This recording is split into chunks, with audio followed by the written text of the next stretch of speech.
Up next, what you never knew about Jehovah's Witnesses in our Faith on Film segment. I'm Welton Gaddy. This is State of Belief on Air America Radio. Hey, the religious right is wrong. State of Belief on Air America Radio. And now State of Belief journeys behind the camera lens to get a look at Faith on Film. Welcome back. I'm Reverend Welton Gaddy, and this week in our Faith on Film segment, we're looking at a documentary that airs on PBS this Tuesday as a part of the Independent Lens series. The subject is a faith tradition that many people don't know much about, beyond a few brief doorstep conversations, perhaps. It's a film about Jehovah's Witnesses, and it's called Knocking. If the leaders of the people today will not follow the Word of God, then let the peoples of the world follow the Word of God.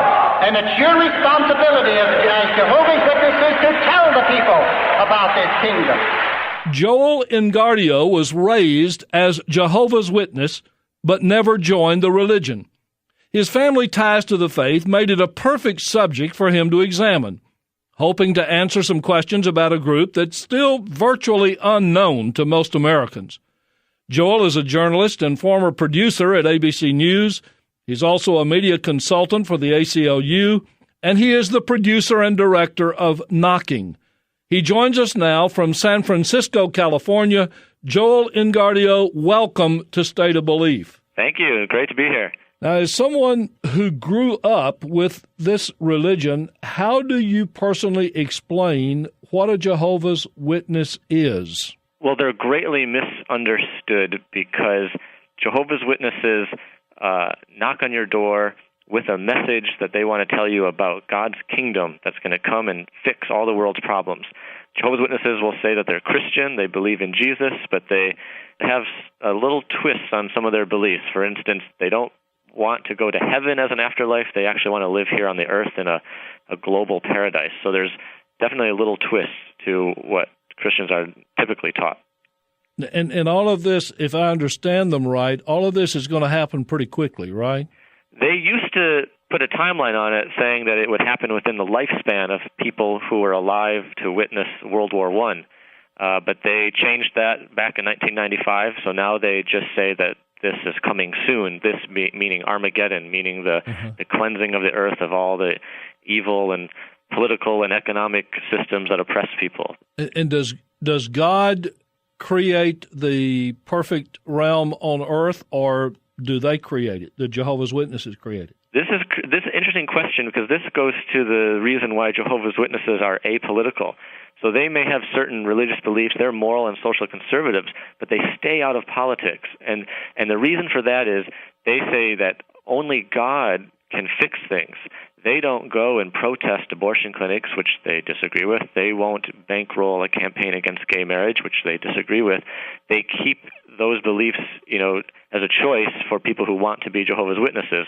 To me, it's an interesting way of how personal freedom and religious liberty can peacefully coexist. For people who see this documentary, that's one of the insights that's going to surprise them. The fact that Jehovah's Witnesses have won a record number of U.S. Supreme Court cases. That's right. The witnesses, up until the 1930s, we've always had our First Amendment, but as we know, those words were never implemented. They were just there, and so for lots of groups didn't experience true freedom. So what the witnesses did in the 30s is they really pushed the envelope on what is free speech, what is freedom of religion, and forced the court to address these issues, and they won a lot of landmark cases upon which other groups benefited from in their struggles for freedom.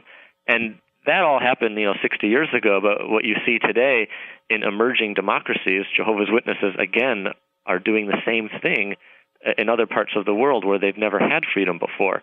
So I always like to say the witnesses are like a canary in the First Amendment coal mine. What happens to them is going to tell what will happen to us. Great phrase. Well, now, am I correct that it was the Jehovah's Witnesses case that dealt with whether or not you had to say the Pledge of Allegiance to the flag? That's right. Prior to 1943, the Supreme Court held that a free country can force its citizens to do a patriotic ritual, salute the flag or pledge allegiance. Mm-hmm. Now, the witnesses refuse to do that because they're apolitical. They say that's a form of idolatry. We can only pledge our allegiance to God. God is not American. He's not, any country. So the witnesses persisted, and eventually the court reversed itself. And it's interesting. It was the height of World War II. We were fighting the Nazis in Germany, and the court said, you know what? In a free country, we can't force our people to be patriotic. It's got to come from within. I mean, that's what we're fighting the Germans for, That case has been used as a benchmark for what it truly means to be a free citizen. Does that mean they really aren't that concerned about who's running for what and how they should vote? Exactly. So the Jehovah's Witnesses don't even vote because they say, I see, don't put your faith or stock in a man-made government, that ultimately a man-made government won't be able to solve the world's problems. Now, the Jehovah's Witnesses use the courts because they draw a parallel. They say, well, the Apostle Paul used the courts in the Roman day to protect Christianity, and so we'll do the same. So when they litigate, they're only litigating for their own purposes. The rights they win benefit other groups that they disagree with, and they acknowledge that, and they're okay with that. And that, to me, is an interesting insight into how we might be able to survive a little better in our current culture war. Among the controversial aspects of this religion, how are they funded, and is the movement growing? Good question on the funding, because Jehovah's Witnesses pass no collection plate. So that said, it is funded through personal donations. Is the group growing? It's pretty stagnant in the United States. There's about 1 million in the U.S., very slow growth in the U.S., but lots of growth in Eastern Europe and other places where people are discovering the freedom to choose religion for the first time. Now, Joel, why should a person who, when he or she sees the Jehovah's Witnesses coming to the door, runs to the back of the house, why should that person watch this documentary? Well, because Jehovah's Witnesses are the most famous group that nobody knows. They're a punchline. They're a joke. They're seen as one-dimensional caricatures on your doorstep. But I think the bottom line is you don't have to see them as a threat. They're not.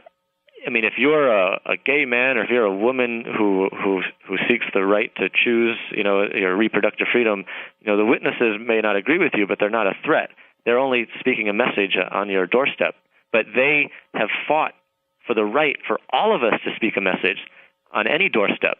So to me, it's just a very American story on how religious freedom and personal liberty, both guaranteed in our Constitution, how they can both exist and flourish and need to in America without us being at each other's throats. The documentary called Knocking airs this Tuesday, May 22nd on PBS. We have a link to that on stateofbelief.com, so you can check your local listings for airtimes. Joel Engardio, producer and director of Knocking, thanks so much for looking at faith on film with us here on State of Belief. My pleasure. I'm Reverend Welton Gaddy, and that's State of Belief. Billy Ray was a preacher's son, and when his daddy would visit, he'd come along. State of Belief, religion and radio done differently.